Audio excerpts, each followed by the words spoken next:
नमस्कार बंधुरा आजकेर এই ভিডিওতে আমি তোমাদেরকে দেখিয়ে চলেছি ভিভো মোবাইল কিভাবে রিসেট করতে হয়। তো জানতে হলে আজকের ভিডিওটি সম্পূর্ণ দেখতে হবে। তো চলো শুরু করা যাক আজকের ভিডিও। তো বন্ধুরা তোমাদের কাছে যদি একটি ফোন থাকে এবং সেই ফোনটি যদি ল্যাগ করে বা হ্যাং করে, তো সেই সময়তে আমাদের মনে হয় যে এই ফোনটি যদি আমরা রিসেট করতাম তাহলে হয়তো আমাদের ফোনটি ফাস্ট হতো। তো এই রিসেট কীভাবে করতে হয় সেটি আজকের এই ভিডিওতে আমি তোমাদেরকে দেখাবো। তো এর জন্য কী করতে হবে, সবার প্রথমে তোমাদের ফোন থেকে সেটিং অপশনটিকে অন করবা। সেটিং অপশনটি ওপেন করলে পরে বন্ধুরা এইরকম একটা ইন্টারফেস আসবে তোমাদের সামনে।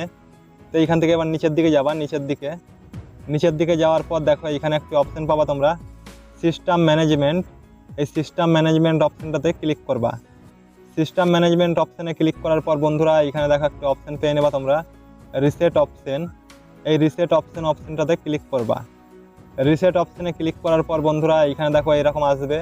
তো প্রথমে এইখানে পাবা একটি reset wifi and mobile and Bluetooth.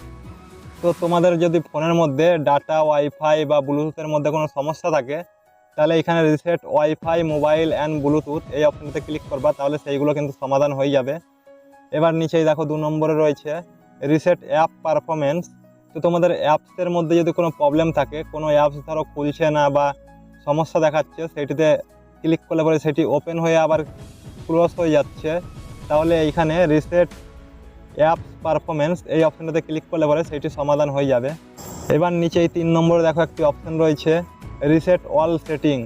তো তোমাদের ফোনের যদি কোনো সেটিংয়ের মধ্যে সমস্যা থাকে তাহলে এখানে রিসেট অল সেটিং এই অপশানটাতে ক্লিক করবা, তাহলে সেই সেটিংয়ের সমস্যা সমাধান হয়ে যাবে। এবার নিচেই দেখো 4 নম্বরে রয়েছে erase all data factory reset. তো তোমাদের ফোন যদি ল্যাগ করে বা হ্যাং করে বা অনেক দিনকার যদি ফোনটি হয়ে যায় তাহলে এখানে erase all data factory reset এটিতে ক্লিক করবা। তাহলে কি হবে, তোমাদের ফোনটি নতুনে যেই রকম তোমরা ফোনটি ইউজ করেছিলে সেই রকম কিন্তু হয়ে যাবে। তোমাদের ফোনের কোনো ডাটা এবং ফটো ভিডিও নাম্বার এইগুলো যদি থাকে তাহলে কিন্তু সেইগুলো সব ডিলিট হয়ে যাবে এবং নতুনের মতো হয়ে যাবে তোমাদের ফোনটি।